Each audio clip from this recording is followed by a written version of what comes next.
Praise the Lord. ஆண்டவராகிய இயேசு கிறிஸ்துவின் நாமத்தினாலே இன்றைக்கு 100வது நாள் சந்தோஷத்தோடு உங்களை சந்திக்கிறதுல மிகவும் மகிழ்ச்சி அடைகிறேன்.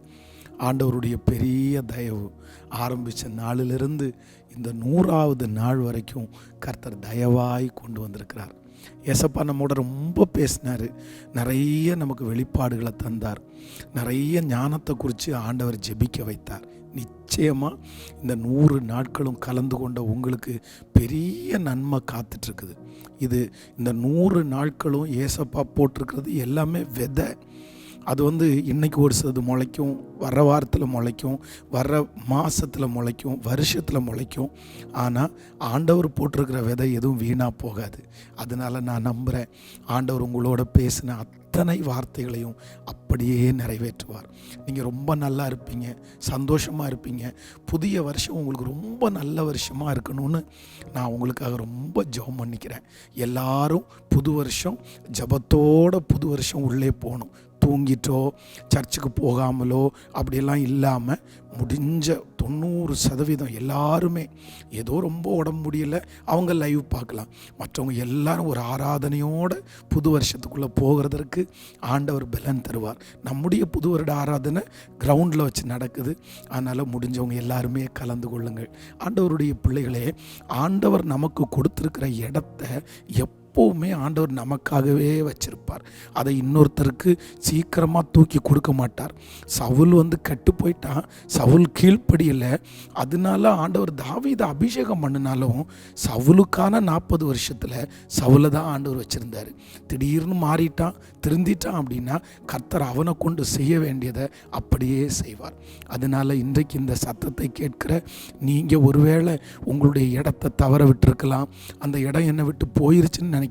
இல்லை, உங்கள் இடம் அப்படியே இருக்குது, உங்களுக்கு கொடுத்தது எல்லாம் அப்படியே இருக்குது. நீங்கள் திரும்பி போவீர்களே ஆனால் இளையகுமாரனுக்கு அவனுடைய தகப்பனார் வச்சிருந்த வஸ்திரம், அவர் வச்சிருந்த பாதரட்சை எல்லாமே அவனுக்காக இருந்தது. அதனால் உங்களுக்காகவும் அது இருக்குது. கர்த்தர் உங்களை ஆசீர்வதிப்பார். ஆண்டவருடைய பிள்ளைகளே, விசேஷமாக இன்னைக்கு ஒரு கடைசி நாளில் ஒரு முக்கியமான ஒரு ஞானத்திற்காக, நமக்கு ரொம்ப பரிச்சயம் உள்ள ஒரு ஞானத்திற்காக தான் ஜெபம் பண்ணி நம்ம முடிக்க போகிறோம். வாசிக்கலாம். 1 சாமுவேலில் 18ஆம் அதிகாரம் 25வது வசனம். அப்பொழுது சவுல் ராஜா பரிசயத்தை விரும்பாமல் பெலிஸ்தியரின் 100 நுனித்தோள்களினால் ராஜாவின் சத்ருவினிடத்தில் பழிவாங்க விருப்பமாயிருக்கிறார். ஆண்டவருடைய பிள்ளைகளே, இன்றைக்கி ஒரு முக்கியமான ஒரு ஞானத்திற்காக நம்ம ஜெபிக்க போகிறோம். எதுக்கு அப்படின்னா, பொதுவாக நமக்கு விரோதமாக யாராவது எழும்பும்போது, யாராவது நம்முடைய பேரை கெடுக்கும்போது, நமக்கு நிறைய பேருக்கு உள்ளாய் எழும்புகிற ஒரு குணம் என்னென்னா, எப்படியாவது இவனை பழி வாங்கணும், இவன் இப்படி பண்ணிட்டான்ல, என் பேரை இவன் கெடுத்தா இவன் பேரை நான் கெடுக்கணும், என்னை பற்றி தப்பாக இவன் பேசினா நான் அப்படி இல்லைன்றதையாவது நிரூபிக்கணும் அப்படின்னு நம்ம நிறைய பிரயாசப்படுவோம்.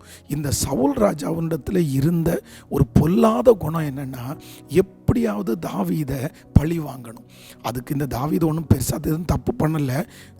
அவருடைய மறைமுகமாக அவர் செஞ்சது இவர் தப்பாக நினச்சிட்டு பழிவாங்க துடித்து தன்னுடைய ராஜ்ய பாரத்தையே இழந்த ஒரு மனுஷன்தான் சவுல்.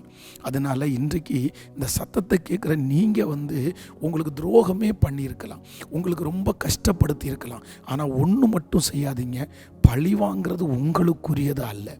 ஏசப்பா நமக்கு சொல்லியிருக்கிறாரு, பழி வாங்கிறது அவருக்குரியது, எனக்குரியது.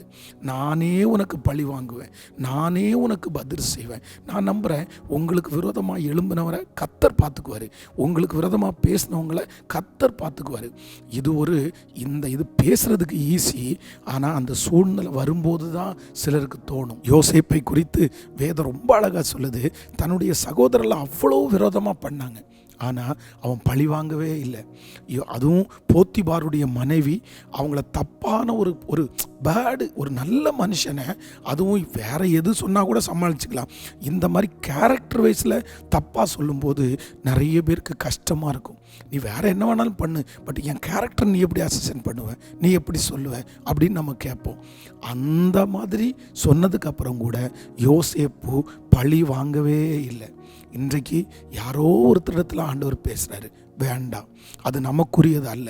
நீங்கள் ரொம்ப ஞானமாக இருங்க. யாராவது உங்களுக்கு விரோதமாக எழும்புனாங்களா, கர்த்தர் பார்த்துக்குவார். கர்த்தர் பார்த்துக்குவார். ஏன்னா அவருடைய அனுமதி இல்லாமல் அந்த மனுஷன் உங்களை ஒன்றுமே பண்ணியிருக்க முடியாது. சில நேரத்தில் கர்த்தர் அந்த மனுஷனை அவரே தான் எழுப்பியிருப்பார். அது நம்மளை உயர்த்துறதா இருக்கலாம், அது நம்மளை பாடத்தை கற்பித்து கொள்கிறதுக்காக இருக்கலாம், அது மனுஷன் இப்படி தான் தெரிஞ்சுக்கிறதுக்காக கூட இருக்கலாம். எதுக்காக அவங்க அப்படி நமக்கு ஆண்டவர் அப்படி சூழ்நிலையை மனுஷங்களை எழுப்புனாங்கன்னு நமக்கு தெரியாது. அதனால ஒருவேளை உங்கள் மனசில் இப்படி எனக்கு துரோகம் பண்ணவங்களை நான் விடமாட்டேன், இப்படி என் பேரை கெடுத்தவனை விடமாட்டேன் அப்படின்னு மனசில் யாருக்கு இருந்தாலும் ஏசப்பா இன்னைக்கு நேருக்கு நேர் உங்களோட பேசுகிறார். வேண்டாம், பழி வாங்கிறது உனக்குரியதல்ல, விட்டுரு. ஞானமா எத்தனை பேர் எழும்பினாலும் இனி சாகிற வரைக்கும் நீங்கள் எடுக்க வேண்டிய பெரிய முடிவு என்னென்னா, நான் பழி வாங்க மாட்டேன்.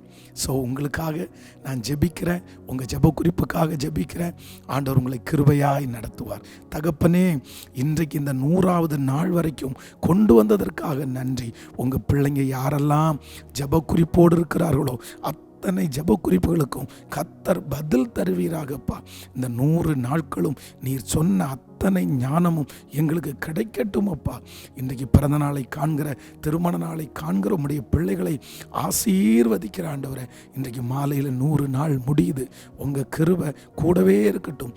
பிரயாணப்பட்டு வருகிற பிள்ளைகள் மேலே பாதுகாப்பு இருக்கட்டும் ஆண்டவரே. ஒவ்வொருவரையும் ஆசீர்வதிங்க. யாரெல்லாம் இந்த சத்தத்தை கேட்டார்களோ அத்தனை பேர் மேலையும் நன்மையும் கிருபையும் தொடரட்டும் அப்பா.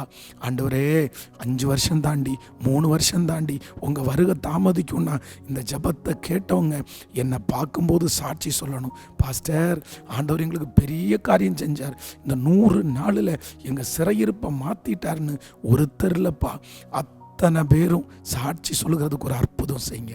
மனசார நான் ஆசீர்வதிக்கிறேன். எல்லாரும் நல்லா இருக்கட்டும்ப்பா. புது வருஷம் என் பிள்ளைகளுக்கு ரொம்ப நல்ல வருஷமாக அமையட்டும்.